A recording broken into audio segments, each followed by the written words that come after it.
What's up, guys? Sub-Zero here, back for another VOD review. YBY1 hit rank 1 again in Vietnam. What a beast. Look at, wow, boom, boom, boom, boom, boom, boom. What is that? That's a first? Man, is YBY1 just, is he the greatest player of all time? 3.0 AVP over the last 20, just shot back up to 1800 LP to hit rank 1, and we have a VOD from him. I actually have two VODs here. I hope I open up the right one. I think it's this one. I thought I had it open. I think it's this one. It is. It is. Okay. This is a VOD from YBY1. We're starting at 2-1 after first Augment. The thing that I want to talk about immediately, which is pretty cool, is that we started this game off. This looks like it's a loot subscription because we got a support anvil to start the game off. But he started off with this it's called Too Much Value. I believe the one where for every two costs on your board, you get a free refresh. But what I would say, looking at this spot here, is we have the Moonstone Renewer that I think came from our portal. We're holding on to some Renatas. We almost have Renata items, but I will say that this is not just like a generic too much value, you know, just play Renata reroll from this spot, play, you know, some kind of other kind of like Nocturne reroll from this spot. It's a bit more interesting than that. So we'll sit on this board for a while and just, you know, talk about the early game. It does look really, really nice that we picked up this Vladimir too. So YBY1 playing good flex TFT, 2 Visionary, 2 Watcher on the board. Also, he's like trying to mess around with this little Renata swap. I'm not sure why exactly. This guy's got Chembear in at +1. That's coming out, right? The patch that comes out, it's coming out soon. Patch comes out Wednesday, right? Or it's not like delayed because of Thursday, right? I think it's Wednesday. Patch coming out Wednesday, and they're like getting rid of all the Chembear and +1s. I don't know. Maybe I'll do a patch rundown or something like that. But that's not the topic of this video. The topic of this video is, well, YBY1's going for a pre-level here. So we're bow chain at this point. I think most people in this spot would just say we're playing Renata reroll. I think that's not an unreasonable line to take from this spot. If we were going down that route, we would really, really want to pick up, you know, a Rod or a Tier here. YBY1 is kind of forced into taking this bow. He was actually trying to pick up that Renata 2 off Carousel with the glove. He could then make Steadfast Heart, be really, really excited about the spot. But instead, we're just chilling on this board. We actually have 5, well, it's still actually only 4 2 costs on this board because it only counts the unique ones. We do have the Zeri here, so maybe YBY1 will be interested in fielding 6 2 costs. I've mostly seen people just stick on the 4 number and then play around that, but maybe we'll see the legendary 6 2 costs on the board to hit 3 refreshes a turn. But still, I mean, a fantastic spot overall. We're finally gonna end up losing our streak at this point, but we 3 streaked. We're getting 2 refreshes every single round, up to 8 refreshes at this point. I guess this will be the determining factor to see what YBY1 wants to do with his 2 costs. He's gonna field the Leona here, just because it is, you know, an actual trait on this board instead of the double Renata. And I mean, he's holding on to the other 2 costs. We might see a 6 2 cost set up from YBY1 here to just get an insane amount of refreshes. Fight this guy here, who is Scrap. He's already found an Elise. Also, they're 4 Scrap, I'm pretty sure. Oh, that is just disgusting. That spot is so good, man. I want to keep an eye on that player. Well, they're the only player whose name is not in English, so that'll be pretty easy to remember. And okay, so 2 loss here. You know, not a like super free spot. We didn't like 5 streak in our position, but you know, pretty good spot, I would say. Making good econ, holding a lot of 2 costs to potentially play, holding on to these Nocturnes as well, which, you know, could maybe be the idea from YBY1. Is that this like Nocturne reroll comp that I've talked about before. You can easily fit 4 2 costs on that board, and our items actually make decent amount of sense for it. So something to consider here. We get our next thing from Loot Sub, which is a Spatula here. So I mean, from our options right now, I don't think I mean, we also have the Reforger, I guess. So we have almost infinite options available at this point. So I think YBY1, he's just going to make the Warmogs chill here. So that kind of locks him out right now of Experiment and Bruiser +1. And I mean, this is crazy, right? I mean, I did not know that YBY1 did that this game, but he actually slams Firelight +1 and the red buff here. But it gets even crazier, right? Because we're offered Firelight Crest here. And so we could go for the double +1 on, you know, our Firelights. I think this would be something that, you know, anybody would be interested in taking. But YBY1, I mean, he's no coward. He's not one to do anything normally, to take any half measures. He takes the trait tracker in this spot. So if you guys haven't taken trait tracker this set, now it's 8 non-unique traits. I think last set it was 7, but it also gives 6 random emblems now. And so I think YBY1, I mean, the spot is actually really nice for trait tracker here. We can push levels pretty easily in this spot, and we have all these free refreshes to get to our units. The only thing is this is going to be a very difficult game to play. We slammed Firelight already, which, you know, that's +1 trait, so that makes things a bit easier to get to, though oftentimes it's going to be pretty easy for us to fit in Firelight on this board, I would say. You know, you can fit in Watcher, you can fit in, you know, we can find a Scar, basically, but, you know, maybe we'll see, you know, just the Scar and get the Zeri out to get 8 traits in. I honestly don't know how YBY1 is going to proc this here. Usually, when you're trying to proc this, you play a lot around these 3 trait units, stuff like Swain. GP is also another like really nice one that you can play around. So we'll see if he opts to hold on to the Swain. The Swain would obviously be Conqueror and Sorcerer on this board right now, so that's already another 2. And then GP would be another 1. So that would be already 7 on level 8, which is, you know, pretty good. And then we just have to find a way to get an extra trait on the board. But we would just have to find some unit that kind of matches stuff up nicely. Some kind of like, I don't know, maybe like Enforcer. We have like the Loris. We could figure something out with Loris plus like Vi type idea.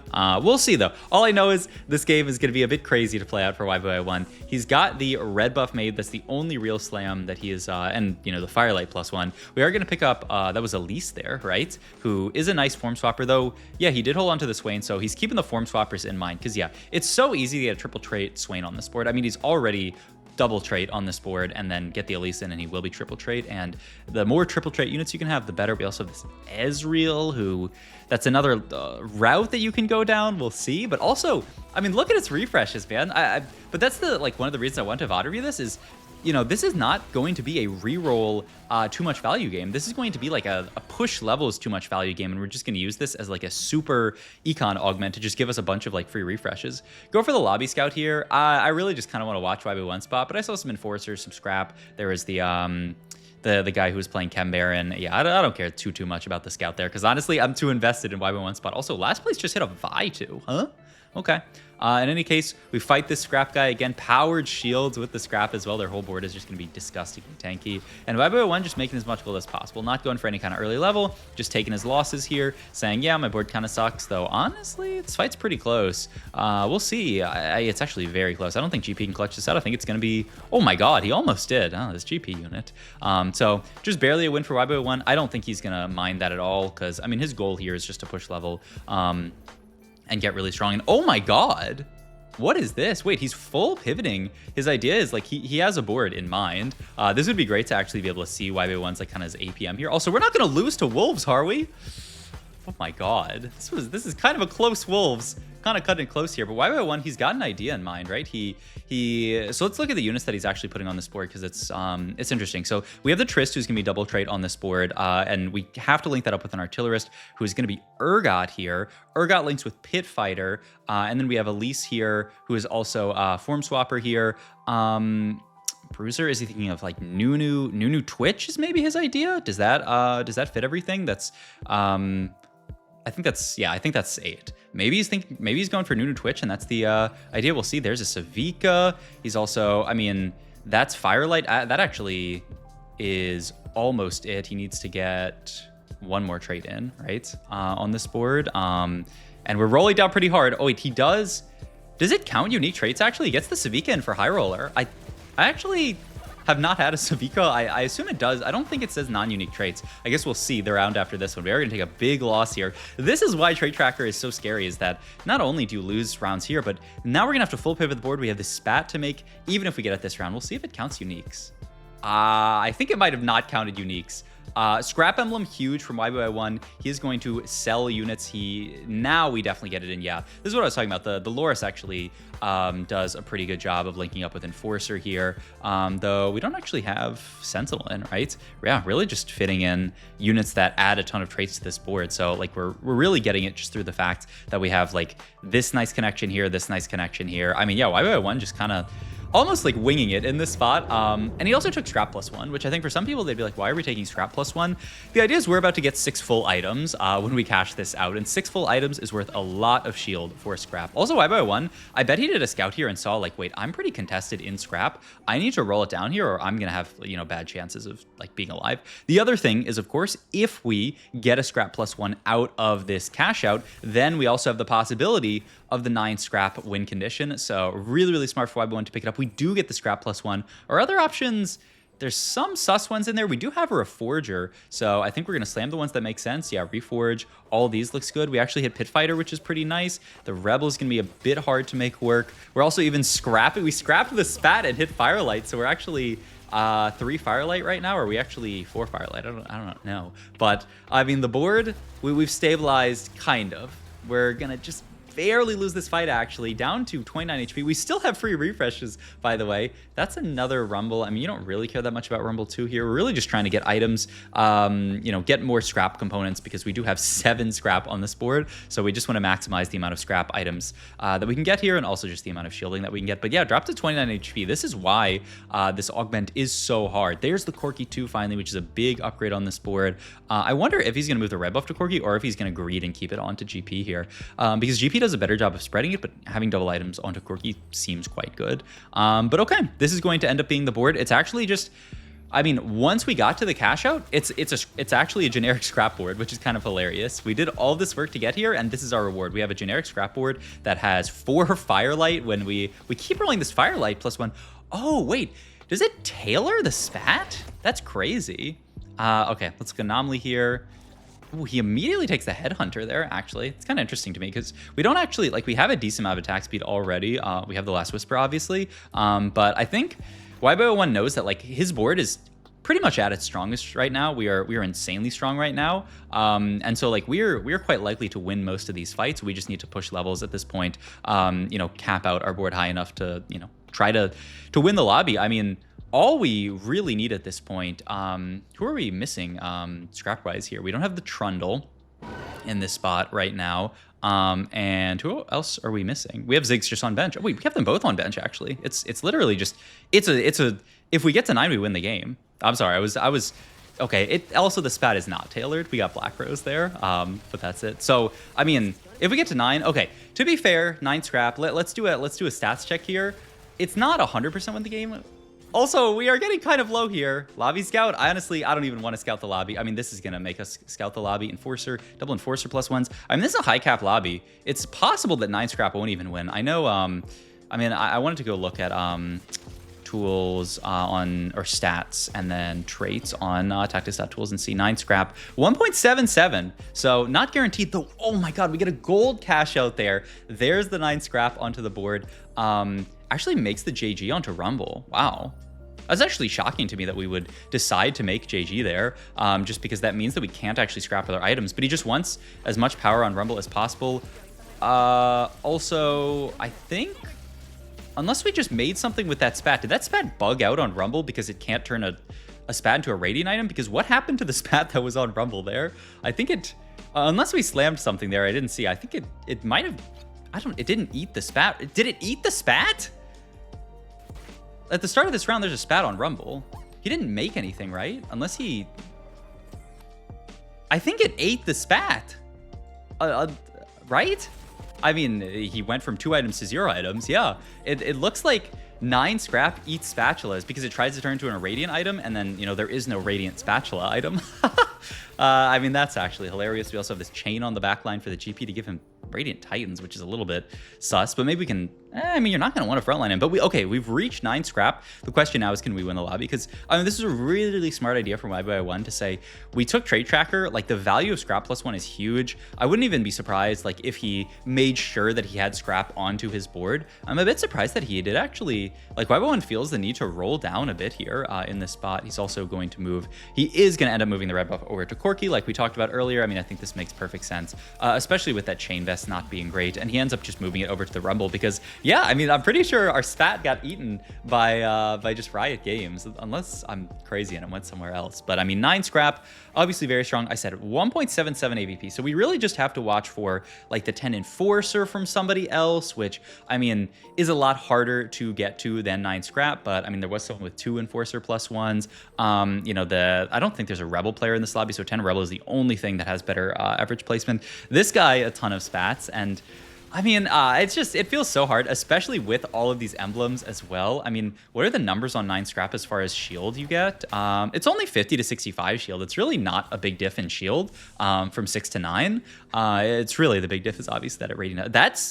That is another Enforcer plus 1. I wonder if YBY1's going to deny this. No, he's not going to deny it. So I think it is, unless one of those players ended up dying. I think this does mean that that YBY1, or that the player, I don't know who the Enforcer player is in this lobby. So if that Enforcer player did get the plus 1, I mean, you got to make it to 10. I mean, it's so hard. That is a Caitlyn too. Maybe it is Jube here. I guess we'll see. This is where like scouting the lobby would be great, but I mean, we'll fight him eventually, so it's fine here. This guy, double experiment plus 1's very scary as well. Must be 7 experiment at this point, but I mean, 9 scrap. I mean, you have to hit basically either a prismatic trait or like a 3-star 4 cost is your other out. We do have another loot from loot sub coming soon, so maybe there's a world where that loot from loot subscription ends up hitting. I mean, it can't be like duplicators, right? So like what would it even be, I guess, is the, I don't think I've ever seen a duplicator come from loot subscription. I want to actually pull it up, loot subscription. Yeah, it can never be duplicator. So like, I don't know what it would even be. 2-star unit, tier stage -1. I mean, I guess you could get like a 2-star 5. I mean, that still doesn't, 2-star 5 cost doesn't let you go for 3-star. We kill off the scrap player here who actually ended up going 5th in this lobby. That is so crazy that was a 5th from their spot. 4 scrap so early with the Elise. But I mean, YBY1 took all the scrap units. He was able to roll so aggressively with his too much value, which I gotta say, too much value actually did so much work in this lobby just as a fast state, allowing us to get to that trade tracker. It was really cool here. We do get, support item here. Also just gonna be the fast 10 from YBY1 here. Gonna take just Shroud here. And then who do we have left to itemize, really? I mean, not many units. We're just gonna take the death cap here for the Echo. Yeah, move items over, move this chain here. Yeah, I mean, this looks beautiful. And look at this Shroud value. Boom, Shroud the entire board here. This Renekton guy. The G-Cube player, by the way, the person who did end up hitting Caitlyn 2 did die. So I think that's the last train out for somebody to beat YBY1 in this game. I mean, these two people are really low here. We pick up the Warwick. Oh my God, YBY1 is relentless here. He's just gonna put the Warwick onto his board as well, put Scrap Emblem onto him, give Radiant chain item plus the Sentinel onto the Warwick. My God. I mean, what's this gonna roll? Radiant Titans, Radiant Edge of Nights, Radiant Titans. I mean, that seems insane. I mean, also the shield on Warwick means he's just never gonna die early. I mean, Warwick, I mean, everyone's talked about how broken this Warwick unit is, and this seems like a pretty good setup for Warwick, I will say. So it's 6-3, and this game is probably about to be over. If the game was not over after this round, something is going wrong here. I'd be quite surprised. We don't need to do a full lobby scout right now. There's only one other person left here, and it is Chrono Mirage. It's kind of a cool name. Yeah, this is the double experiment player. I mean, yeah, if they can't hit a 3-star 4 cost, they're not winning. Honestly, even with Vi 3, they might still lose this fight. So anticlimactic, but I mean, what a cool game from YBY1. Just the augment choices were crazy this game and allowed him to play. I mean, it's just a beautiful understanding of like win conditions in TFT, knowing if I take this scrap +1, I have decent odds. I'm hitting 6 emblems and I have their Forger. I have quite good odds of hitting scrap +1. And even if I don't, it's an insane amount of shield. He hits it, plays for the 9 scrap, holds the scrap units, pushes 9, hits it, and I mean, it's just a YBY1 masterclass from a really crazy augment setup. So hope you guys enjoyed this video. If you did, please like, comment, and subscribe. Check out my Metafy, all my other links down below, and I will see you guys in the next video. Thanks as always for watching. Bye-bye.